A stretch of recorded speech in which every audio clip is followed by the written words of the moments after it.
Hi guys, Ethan here from DIY Aquarium Filters, and today I'm gonna show you a mini canister filter. And if you see why is it torn apart, is because just now I was filming this video and I accidentally dropped the camera, so redo. Here we have some polyester sheets, and here just cut it out. You can see here, not too bright. Yep. Here I have 3. So actually the hose comes in here. You know why later. I have plugged this out with some silicone. Hose goes in down here. Water will flow right through here in my thing, but no. I have this polyester filling in this gap. Makes the water flow a bit slower and diffuse them and stuff. It just traps all those debris stuff. And now, actually I used to have another piece of plastic silicone here, but it didn't work very well, so I took it out. And here I have this plastic. I have silicone down here, and you can see the silicone doesn't fit very well, so there's a little bit of I don't know if you can see here,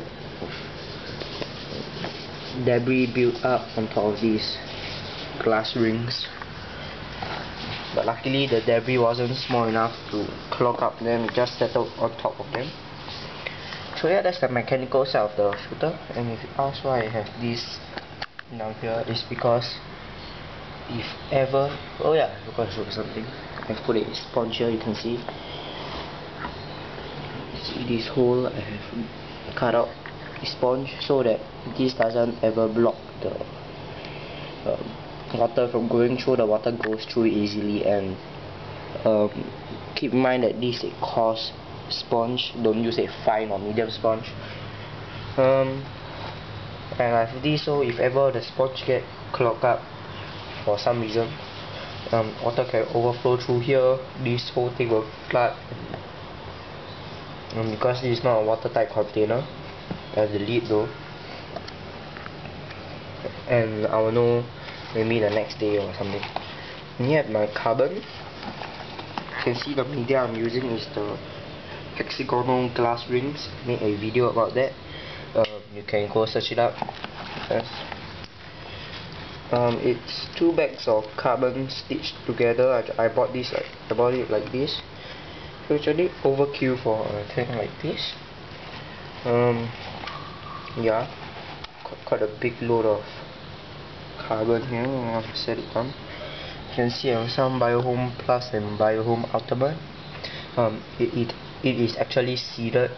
If you look at my past videos, my very early videos, my I think sick fish update or something, you can actually see I have one filter in this tank here, but I've removed all the sick fish and stuff and cleaned the whole tank out so that no more diseases no more like bad bacteria can reside in these places.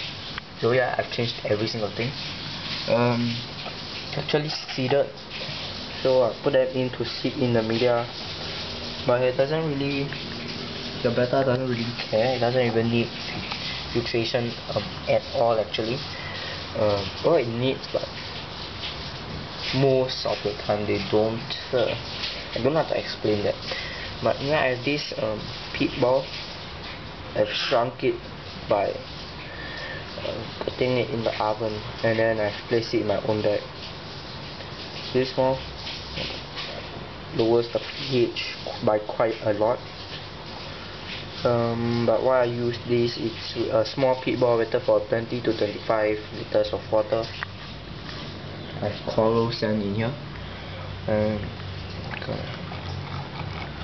if you see very closely, I have some sand build up on the bottom here, but I don't really care because there's a ½ inch gap between the hole and the bottom, so it will all settle down. Because coral sand is too light and some of it get dragged down here. And so I think it's 45-degree elbow, a PVC connector. Make sure it's a connector, not just a normal PVC pipe. In the middle here, actually I have PVC pipe here to connect both of these.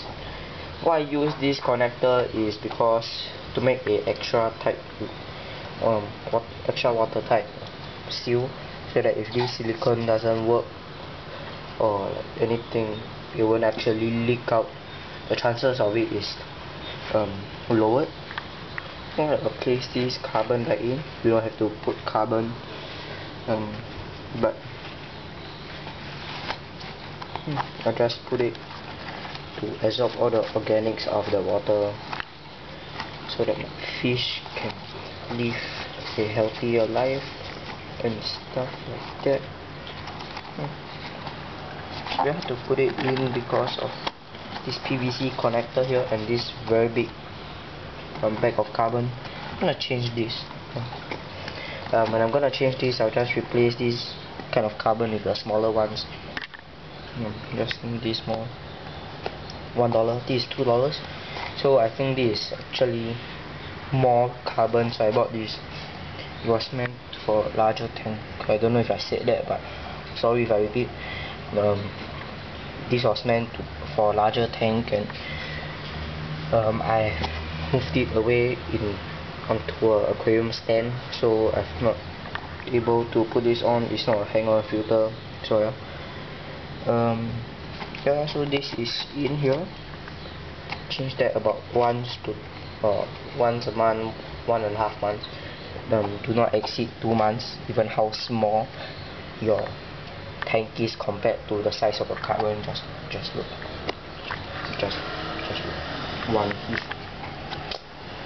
So I'm gonna just place everything back in. Oops, line them up properly.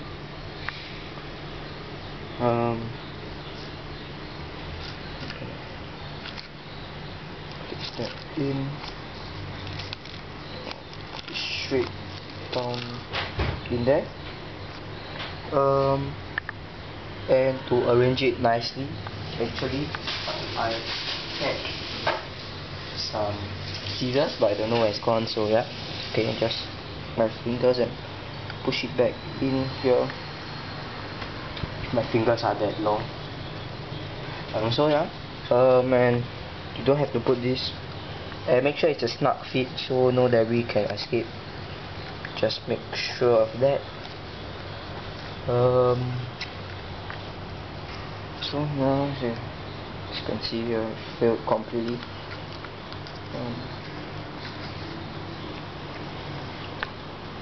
If you can't find anything here. Oh hey, perfect.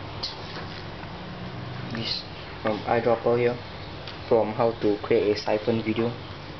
Did they upload that? I think so. No idea what I'm doing. It's better if you don't use plastic, use a stainless steel scissors. I don't know where it's gone. Yep, it's gone. But just for the purpose of this video, I'm just gonna leave it kind of like that. I guess. Okay. I'm not editing this video just to fix it or find the scissors. But yeah, if you wonder why I have this, why I put this here, I'll show you later. Stuff is in.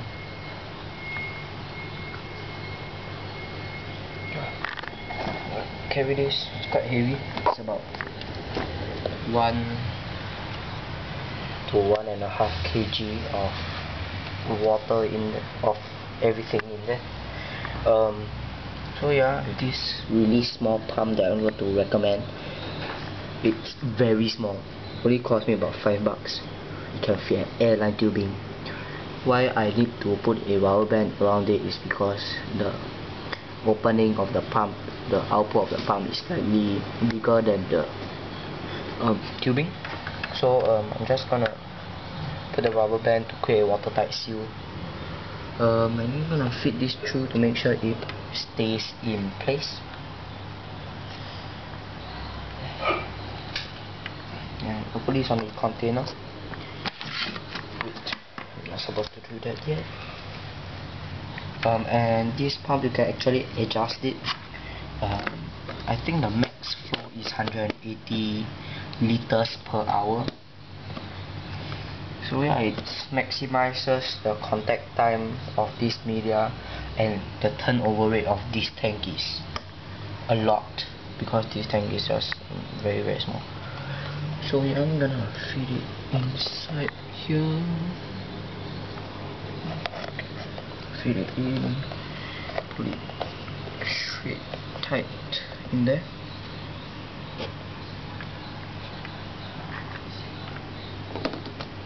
I'm gonna put this here first, and I'm gonna plug the pump in.